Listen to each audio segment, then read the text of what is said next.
welcome to this week's video. Now, coming up in this week's video is this.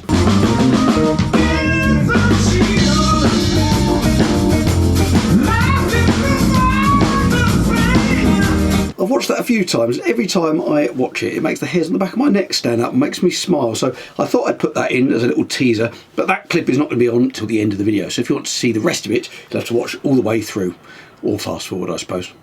Now, if you've watched my channel in the past, you'll know that I used to do quite a lot of gig diaries. I'd sort of do an account of my working week as a musician. I haven't done it for a while because several reasons. It started to get a bit repetitive and I wanted to do other content. Also, I had a copyright strike, which meant that some of the stuff that I was showing, I was a bit worried about showing. But anyway, my copyright strikes are over, and I just thought I'd do a gig diary this week of just some sort of highlights of gigs that I've really enjoyed over the summer. So this first video, I did another video which I spoke quite a lot about the person I'm playing with in this next clip. Now, his name is Willie Austin, and I first saw him playing about 30 years ago with Big Jim Sullivan. Now, if you haven't heard of Big Jim Sullivan, look him up. He played with Tom Jones and lots of other people.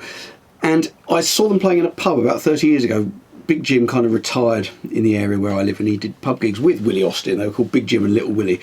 And I remember I went up and I listened to them playing, and I couldn't believe this guitarist just in a pub just walked in, and I could not believe it. And I went and spoke to him in the break, and he was really nice. He spent his entire interval showing me stuff on the guitar and giving me tips and stuff. And I mean, he was one of the three session players in the 60s. I mean, look him up anyway, Big Jim Sullivan. And ever since I saw him 30 years ago, I'd always wanted to do a gig with Willie, and it happened just at the end of last year, and this is about the third or fourth gig I've done with him. And this was in the town that I grew up in, Littlehampton, on the south coast of the UK, and it was quite good. I saw several people that I knew from my past in there. And yeah, we did this gig. It was absolutely packed. Willie plays there quite frequently and is always busy. So I've just a little clip here, but just another little note. I discovered afterwards that Chris Hunt on drums, he played on an album with Van Morrison, Chris Barber and Lonnie Donegan, a skiffle album. So this was a good fun gig. This was just a solo from Johnny B. Good. Willie, he's in his 70s. I don't think he'd mind anyone knowing. It's on his, I've seen a thing online with him saying it. He does several gigs a week, and he still goes out and works. I don't know, he does it as a force of nature. He never takes a break. He'll play 2 hours straight through every time. So he's amazing, and he packs out everywhere he plays. He's a local legend. So anyway, here's the clip.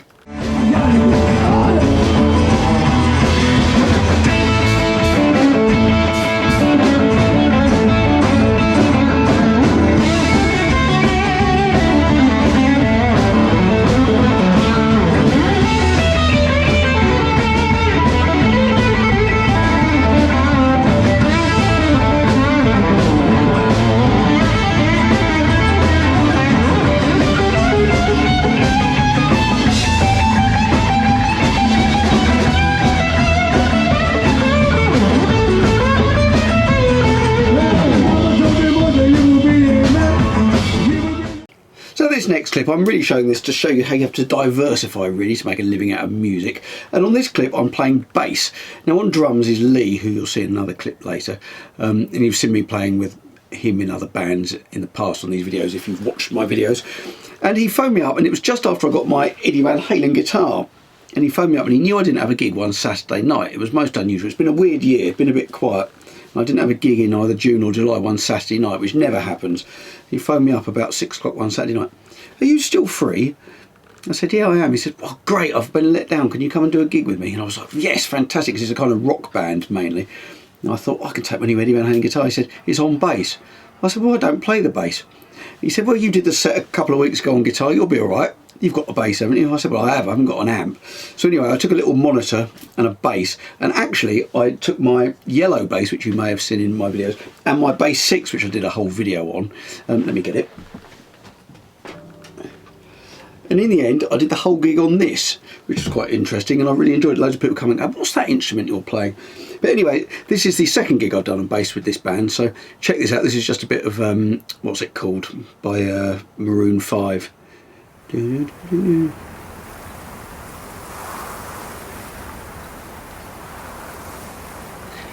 Moves like Jagger.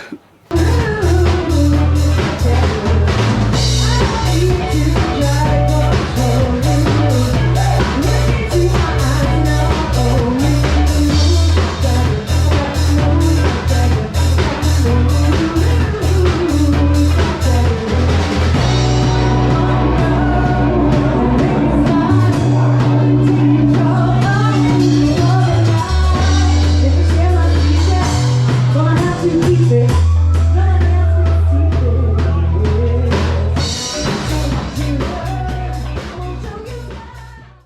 this next clip, just to show another bit of diversification, I'm playing acoustic guitar, solo gig, but my daughter Ellie got up and sung. I've shown her getting up and singing before, and she was singing Valerie, and I'm only showing this clip because it's funny. She starts having a go at me saying, "Your guitar sounds weird, it sounds wrong, it sounds wrong," and I'm like, "What are you talking about? I don't know." And I look over and one of the people working there watched me, and she's like looking at Ellie moaning at me.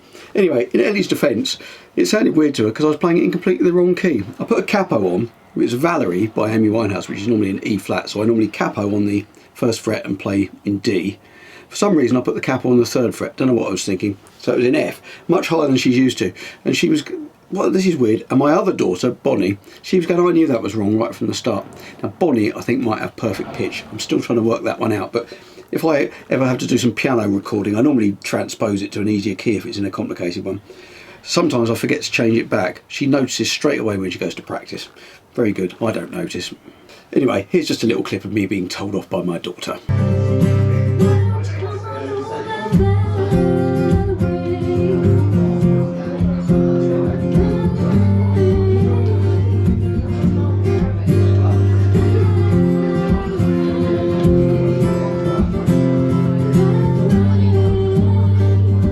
This next clip is Lee on drums again, who was on the clip 2 clips ago.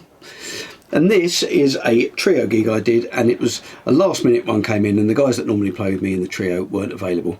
So I called Lee, and he was available, and Ben, who was in one of my very first bands. I was about 14, he was a bass player. And then subsequently we lived together in a flat in London after we left university.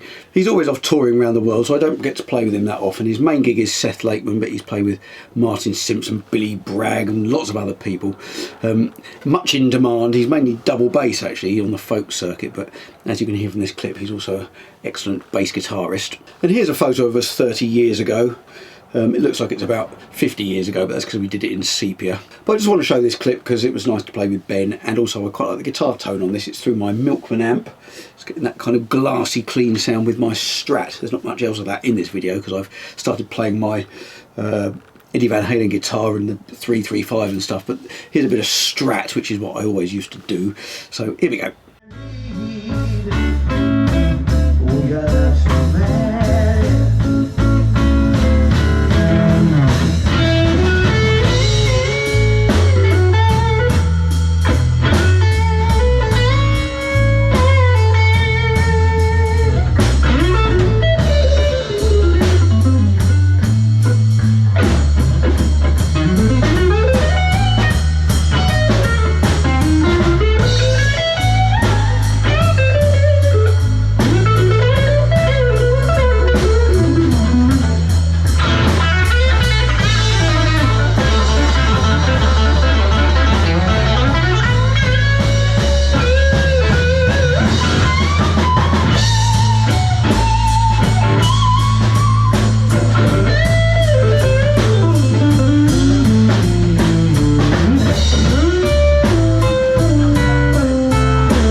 This next clip, this is one of my regular bands. We're called Not the Hoople. We don't actually do, well, we do 3 Mott the Hoople songs, if I'm forced to, because I can never remember them. People turn up, "Oh, I thought you were a Not the Hoople tribute." No, we just thought the name was funny. Anyway, the second set of this gig, we had a guest bass player. He was only supposed to get up and do 3 songs because he's friends with the guy whose party it was, who got up and played with us as well. But I kind of made him, or asked him, to stay up for the whole set, which he did. Now his name's Lee, and you may recognise him because he's the bass player with Jeff Lynne's ELO, and he plays with Take That, Steve Hackett and Rick Wakeman, lots of other people. So it was a bit of a coup to get him on standing in with us. And as you can see, he's a brilliant bass player, and he has an unusual technique that he plays left-handed, but the instrument is strung as if it's a right-handed instrument, so it's very confusing to look at him, but fantastic bass player. In this clip, he didn't know what was coming up. We were mucking about with some riffs that we just throw in, and he was just picking them up as we went along. He had no warning whatsoever, but as you can see from this, he's a brilliant player. So this was fun. Check this one out.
And finally, this was the last gig I did, and I really enjoyed this. It's a gig I've done a few times. It's the bass player who unfortunately is out of shot because I couldn't get him in.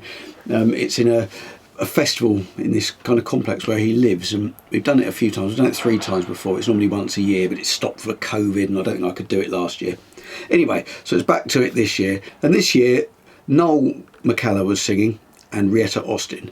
Rietta's not done it before. Noel's done it a few times, but I'm going to show you Rietta first. I had to sing a few songs on this gig as well, but when you hear these two singers, you're like, I don't mind singing, but when I'm singing next to these two people, I'd rather let them do it. Now, I've known Rietta for years. I've played in her original band for a long time, and through her I've played with some fantastic musicians, including Pete Brown, who wrote all the lyrics for Cream. Played with him. There's a clip on YouTube if you check it out. I think we did Sunshine of Your Love, and he does this brilliant intro, but he sadly died not that long ago. But yeah, Rietta sung in his band as well.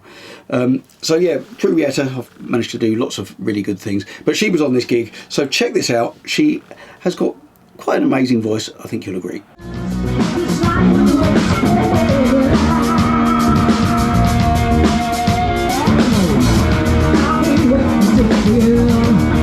So long, I knew just what I knew when I heard your song. You do my heart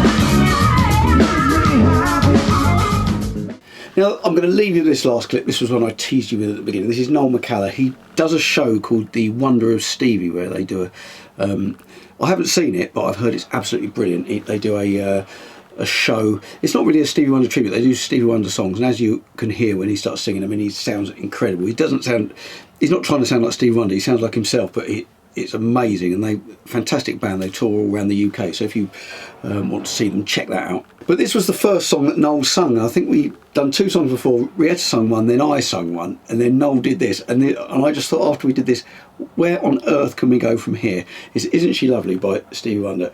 And the way he sings his verse just before the guitar solo, it literally makes my hair stand up on the back of my neck, and I can't stop smiling every time I hear it. It's absolutely phenomenal. It's one of the most amazing things I've ever stood next to and heard, I think. And after it is the guitar solo, which I was pretty pleased with, but when you're playing with a band that are that good, it's quite easy to sound good, I think. So I'm going to leave you with this. Hope you enjoyed the video. Please hit like, hit subscribe, leave me a comment. I bring out new videos at 7 PM UK time every Friday, so hope to see you next week.